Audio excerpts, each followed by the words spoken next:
నమస్కారం. ఈరోజు మనం రాచకొండ విశ్వనాథ శాస్త్రి గారి రచనల్లోకి కొంచెం లోతుగా వెళ్దాం. ముఖ్యంగా ఆయన నవల అల్పజీవి గురించి.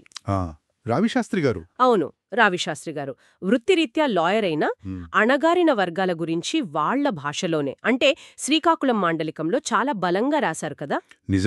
నిజంగా చాలా గొప్ప రచయిత. ఆయన మొదటి నవల ఈ అల్పజీవి. అంటే 1952లో రాశారు, 55లో ప్రచురించారనుకుంటా. అవును. ఇది తెలుగు నవలా చరిత్రలో ఒక మైలు రాయి అని చెప్పాలి. ఎందుకంటే జేమ్స్ జాయిస్ వాడిన టెక్నిక్ స్ట్రీమ్ ఆఫ్ కాన్షియస్నెస్, చైతన్య స్రవంతి అంటారు కదా, అదే చైతన్య స్రవంతి, దాన్ని తెలుగులో మొదటిసారి ఇంత సమర్థవంతంగా వాడిన నవల ఇదే అనమాట. అంటే కథ కంటే కూడా ఆ పాత్ర మెదడులో ఏం జరుగుతోంది దానికే ఎక్కువ ప్రాధాన్యం. ఆయనే చెప్పారట కదా, జాయిస్, శ్రీశ్రీ, ఇంకా కోనేటి రావు పాత్ర వీటి ప్రభావముందని. అవును, స్వయంగా ఆయనే చెప్పారు.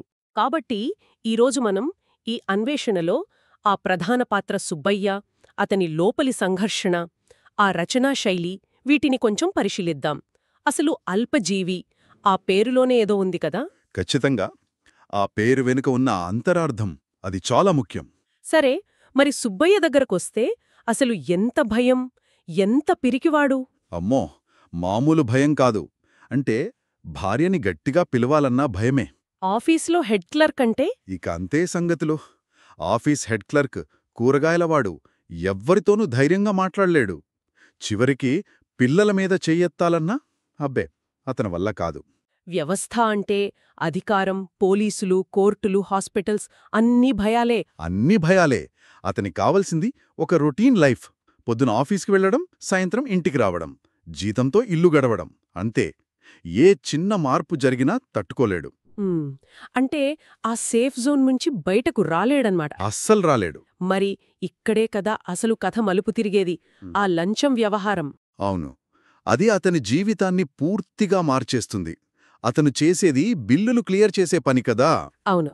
దాన్నాసరాగా తీసుకుని వాళ్ల బావమరిది ఒక కాంట్రాక్టర్ దగ్గర ఒక 500 రూపాయలు లంచం ఇప్పించమని అడుగుతాడు. భార్య కూడా ఒత్తిడి చేస్తుంది కదా. భార్య కూడా. ఇది తప్పని తెలుసు సుబ్బయ్యకి. అయినా ఆ ఒత్తిడి తట్టుకోలేక చేతకానివాడు అంటారేమోని భయపడి. అంటే ఆ సామాజిక ఒత్తిడి. అదే, ఆ భయంతో చేబదులు అడుగుతున్నట్టుగా నటించి ఆ డబ్బులు తీసుకుంటాడు. కాని అది లంచమే. లంచమే, 100% లంచమే. ఆ డబ్బు బావమరిదికి చేరగానే ఇక్కడ సుబ్బయ్య సెక్షన్ మారిపోతుంది. అప్పుడు సమస్య మొదలవుతుంది. ఆ డబ్బు ఇచ్చిన కాంట్రాక్టర్, పని జరగలేదు కదా, నా డబ్బులు నాకిచ్చేయి అని వెంటపడతాడు. ఆ రోజుల్లో 500 ఊహించుకోండి, చాలా పెద్ద మొత్తం ఒక గుమాస్తాకి. అవును, అది సుబ్బయ్య జీవితాన్ని అతలాకుతలం చేసేస్తుంది. అంటే నిజానికి ఆ 500 రూపాయల కంటే కూడా అతని లోపల ఉన్న ఆ పిలికితనమే అతన్ని కిందకి లాగేసింది అని చెప్పొచ్చా? ఖచ్చితంగా అదే. అసలు సమస్య ఆ డబ్బు కాదు, అతని స్వభావం. దేన్ని ధైర్యంగా ఎదుర్కోలేకపోవడం, ప్రశ్నించలేకపోవడం, చదువుకున్నది ఉద్యోగం కోసమే అన్నట్టు ఒక చట్రంలో ఇరుక్కుపోయాడు. ఇక్కడ ఆనాటి విద్యా వ్యవస్థ మీద, ఉద్యోగ వ్యవస్థ మీద కూడా పరోక్షంగా విమర్శ ఉన్నట్టే అనిపిస్తోంది. అవును, అది రావిశాస్త్రిగారి ప్రత్యేకత. కేవలం వ్యక్తిగత చెప్పరు, దాని వెనుక ఉన్న వ్యవస్థను కూడా ప్రశ్నిస్తారు. సుబ్బయ్య భయానికి కారణం కేవలం వ్యక్తిగతం కాదు, అది సామాజికం కూడా. మరి ఆ చైతన్య స్రవంతి ప్రయోగం గురించి కొంచెం చెప్పండి.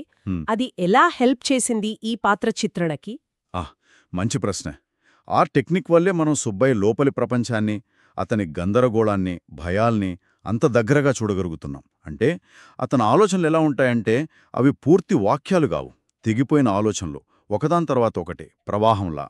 డైరెక్ట్గా అతని మైండ్లోకి వెళ్ళినట్టు. అంతే, డైరెక్ట్గా అతని మైండ్లోకి. బయటికి చెప్పలేనివన్నీ అక్కడ కనిపిస్తే మనకి. దీనికి తోడు శ్రీకాకుళం యాస, అది ఆ పాత్రలకి ప్రాణం పోసింది. అది కేవలం యాస కాదు, వాళ్ల జీవిత వాస్తవికత, వాళ్ల నిస్సహాయత అన్నీ అందులో ధ్వనిస్తాయి. నిజమే, ఆ మాండలికం వాడకం చాలా సహజంగా ఉంటుంది. అవును, చాలా సహజంగా, శక్తివంతంగా కూడా. కథలో ఒక స్నేహితురాలు తన కాస్త ధైర్యం చెప్పే ప్రయత్నం చేస్తుంది కదా. చేస్తుంది. ఒక ఆశాకిరణం లాంటి పాత్ర అది.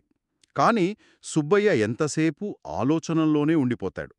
అంటే ధైర్యంగా ఉండటానికి కూడా ధైర్యం కావాలి కదా అతనికి. అది లేదు. అది లేదు. ఆలోచనల్లోంచి ఆచరణలోకి రాలేకపోతాడు. కాబట్టి ముగింపుగా చూస్తే అల్పజీవి కేవలం ఒక గుమాస్తా కథ మాత్రమే కాదు. కాదు, అస్సలుగాదు. అది ఒక పిరికి మనస్తత్వం యొక్క లోతైన విశ్లేషణ. సమాజం ఒత్తిళ్లు, వ్యక్తిగత బలహీనతలు, వీటి మధ్య నలిగిపోయే ఒక సగటు మనిషి కథ. అతని అంతరంగ చిత్రణ. కరెక్ట్. రావిశాస్త్రిగారే రచనా శైలి, ఆ ప్రయోగం, పాత్రల మానసిక సంఘర్షణనే పాఠకుడికి అంటే చదివేవాళ్లకి సూటిగా అనుభవమయ్యేలా చేస్తాయి. అట్టడుగు వర్గాల భాషనే, వాళ్ల బతుకుల్ని ఇంత ప్రభావవంతంగా చెప్పడం ఆయన గొప్పతనం. మరి ఈ కథ విన్నాక లేదా చదివాక మనల్ని మనం ప్రశ్నించుకోవాల్సిన విషయమేంటంటారు? ఏముంది, మనలో ఎంతమంది ఏదో ఒక రూపంలో సుబ్బయ్యలాగే కొన్ని తెలియని భయాలతో లేదా ఫెయిల్ అవుతామనే సంకోచంతో ఆ సేఫ్ జోన్లోనే ఉండిపోతున్నామో ఆలోచించుకోవాలి. మార్పుని ఎదుర్కోలేక ఆ రొటీన్కే పరిమితమైపోతున్నామేమో. అవును, ఆ సురక్షితమైన పరిధి దాటి బయటకు రాలేక మనస్సులోనే మదనపడుతూ ఉండిపోతున్నామేమో అని ఒక్కసారి ఆగి ఆలోచించుకోవాలి. బహుశా అదే రావిశాస్త్రి మన ముందుంచిన ప్రశ్నేమో.